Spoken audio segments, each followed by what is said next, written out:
All right, welcome to another exciting episode. Today's lecture, we're going to talk about fat loss in sport and the role of macronutrient distribution.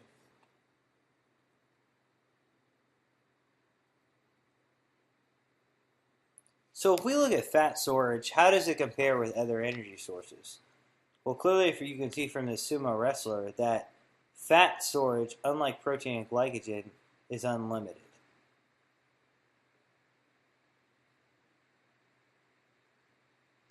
Now, fat cells generally only get bigger or decrease in size in adulthood. We generally don't gain or lose fat cells. The only time that you really gain fat cells are in adolescence, and that can be impacted by diet, or if you're morbidly obese, in which case fat cell size reaches a ceiling, and then the fat cells split or hyperplasia. So how do we lose fat? Right? How do we lose fat? Well, the equation for that is if calories in are greater than calories out, we gain fat. But if calories expended exceed calories in, the fat atrophies.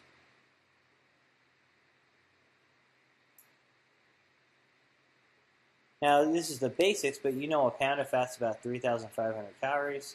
To lose a pound of fat a week, you need 500 less calories daily. Two ways to alter calorie balance. You can increase calorie expenditure or decrease calorie intake.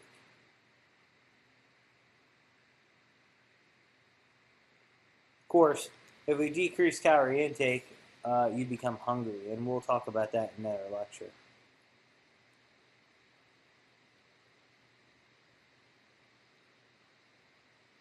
You're also in danger of underfueling.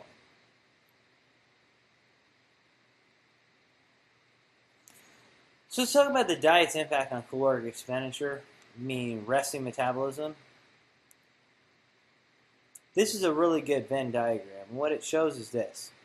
It shows the relationship between muscle mass, which is the blue, and calorie expenditure, which is the red.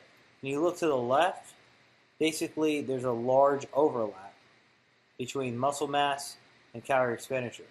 When we add age, height, and body mass to muscle mass, the model to the right does not improve. So again, this explains that essentially it is the muscle mass which is explaining in large part metabolic rate.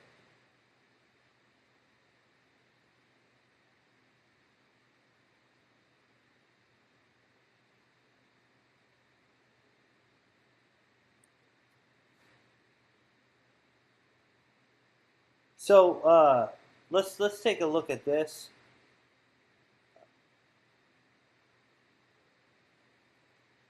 What you're looking here is change in body weight and change in muscle thigh volume. Notice that with decreasing body weight, we're decreasing muscle mass. Okay, so that's dangerous because that means our metabolic rate is going to lower. So we have to protect muscle at all costs. Well, one of the ways to protect muscle is to optimize protein distribution. So this is something my brother Dr. Gabe Wilson's done a lot of research, and also Douglas Patton Jones. And what you're looking at here is, to the left is optimal protein distribution. Imagine that there's a leucine threshold, which we've talked about previously, and essentially that's reached at around 30 grams of most meat proteins. But in America, if you look at the skewed distribution, most Americans wake up, they might have a bagel and cream cheese, maybe a glass of milk, that's 10 grams of protein. At lunch, they have minimal protein, maybe 20 grams. And then at dinner, hell, it's Monday Night Football, time to throw some steaks on the grill. So this shows that basically in the optimal protein distribution group, they maximize protein synthesis 3 times a day. In the skewed distribution group, they maximize it only once. So you should distribute your protein out equally throughout the day, making sure that you hit that leucine threshold each time. So this is some research from my brother Gabe. Basically, you can see here that protein synthesis is maximized in the equally distributed group. This is muscle wet weight or muscle weight is higher in the evenly distributed way versus the unequally distributed way, which is to the left.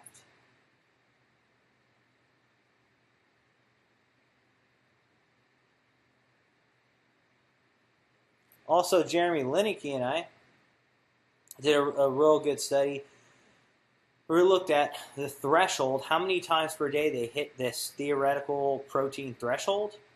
And what you can see here is that basically to the left of the x-axis, you see is a central adipocyte tissue, or essentially the x-axis represents central adiposity or abdominal fat. And then we see on the vertical axis times reaching the threshold. Notice that the more times you hit the threshold, the more fat or the least fat you have on your abdominal region. So for fat loss, you want to distribute your fat out equally. So as take-home message, don't follow the typical American protein distribution. It's not good for body composition. So one of the things we know, everyone says, oh, I wake up in the morning and, I need energy because I've depleted my glycogen stores. Well, so I'm going to wake up and have a bagel and orange juice and cereal or whatever. And this is your typical American diet right here. About 10 grams of protein and greater than 60 grams of carbs. Is this ideal?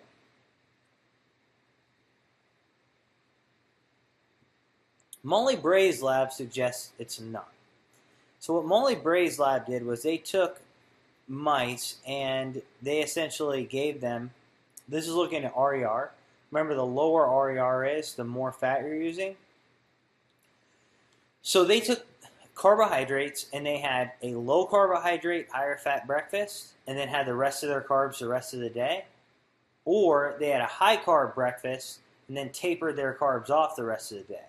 But in total, over 24 hours, the carbohydrates were not different.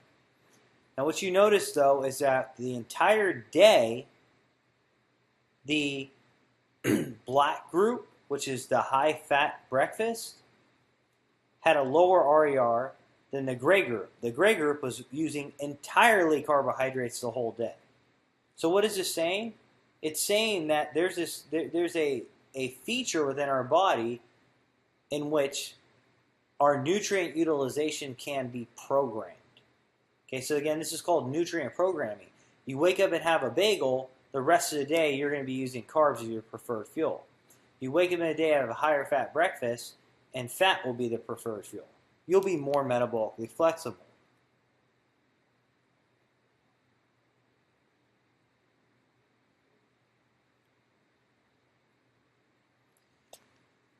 Then if you look at body fat, here, the early low carb versus the late low carb group, or the high fat breakfast, low carb breakfast, is the black. Notice that their body fat percentage was lower after the study than the high carb breakfast. Again, even though their total macronutrient intake was the same. That just shows it's not just as easily stated as, oh, if it hits your macros. But it's also how you distribute those macros. So here's some of the benefits of a low-carb breakfast for fat loss. If you have low-carb breakfast, increased insulin sensitivity. High-carb, decreased insulin sensitivity. Low-carb breakfast, decreased cardiovascular disease parameters. You increase it with a high-carb breakfast. Leptin dysregulation with high-carb. Leptin dysregulation goes down with low-carb. Inflammation up high-carb. Inflammation down low-carb. It's the way to go. So summary, you want to have high-quality proteins. Low-fat proteins, 25 to 30 grams a meal. Distribute those proteins evenly throughout a day. Always eat breakfast, and your breakfast should be less than 30 grams of carbs. All right, thank you for your time.